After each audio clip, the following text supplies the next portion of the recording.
Commission बनाया गया था, तंदुर जिलानी को उनका कमीशन का चेयरमैन बनाया गया है, तो इस कमीशन के ऊपर एतराज़ात हो रहे हैं कि वो बुजुर्ग आदमी है और वो कैसे इस कमीशन की सरबराही कर सकेंगे, जबकि जजेस का मामला है।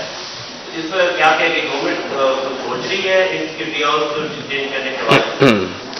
देखिए, मैं ये समझता हूं कि जब एक ऐसे साबिक चीफ जस्टिस पाकिस्तान तसद्दुक़ हुसैन जिलानी साहब, जो कि अच्छी शोहरत के हामिल हैं, गैर मुतनाज़ा शख्सियत के मालिक हैं, और पूरा पाकिस्तान ये जानता है कि वो एक ईमानदार और फर्शनास जज रहे हैं, किसी को उन पर शक नहीं है, किसी को कोई डाउट नहीं है, तो उनका इंतखाब किया गया है और उन्होंने अगर ये जिम्मेदारी कबूल की है तो मैं समझता हूं कि वो सलाहियत रखते हैं कि इस जिम्मेदारी को निभाएं। उनकी सेहत के हवाले से हमारे तक तो कोई ऐसा मामला नहीं पहुंचा।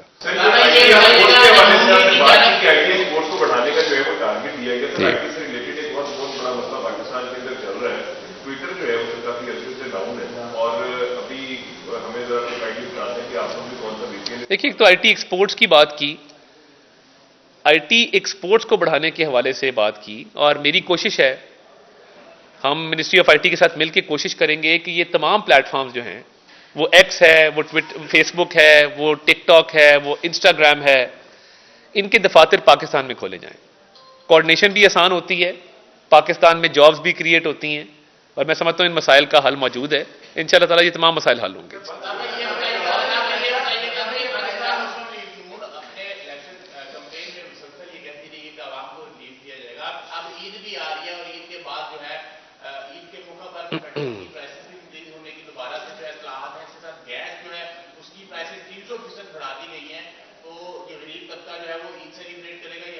देखिए, मैं ये समझता हूं कि वज़ीर आज़म ने गैस के हवाले से एक ऑडिट जो है वो ऑर्डर किया है, वो आपकी नज़रों से भी गुजरा है। उसके साथ साथ पीछे बिजली की कीमतों में वो जो एक 4 रुपये का इजाफा था उसको कम करके 2 रुपये किया गया है, और 1 रुपये 68 पैसे का फ़र्क पड़ा है।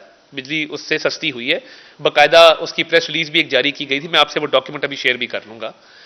तो देखिए, वज़ीर आज़म का तमाम तर फोकस ये है कि बोझ उन तबकात पर डाला जाए जो सकत रखते हैं इस बोझ को बर्दाश्त करने के लिए। अशराफिया की बात होती है कि जो अशराफिया इस मुल्क की है, जो इस मुल्क की सहूलतों से भी फ़ायदा उठाती है, तो ज़्यादा टैक्स का बोझ भी उन पर डाला जाएगा, और जो पिसे हुए तबकात हैं वो IMF की तरफ से बंदिश नहीं है टारगेट सब्सिडी के ऊपर। तो इंशाअल्लाह ताला आने वाले दिनों में अवाम के लिए मजीद रिलीफ का भी ऐलान किया जाएगा। जी,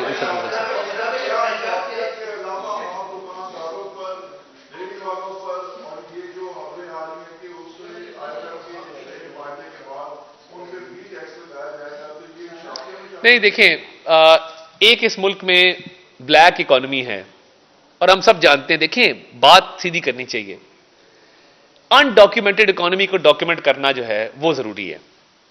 लाहौर में, आप लाहौर में निकल के देख लें, ऐसे इलाके हैं जहां पे अरबों रुपए का कारोबार होता है मगर कच्ची रसीदों पे होता है।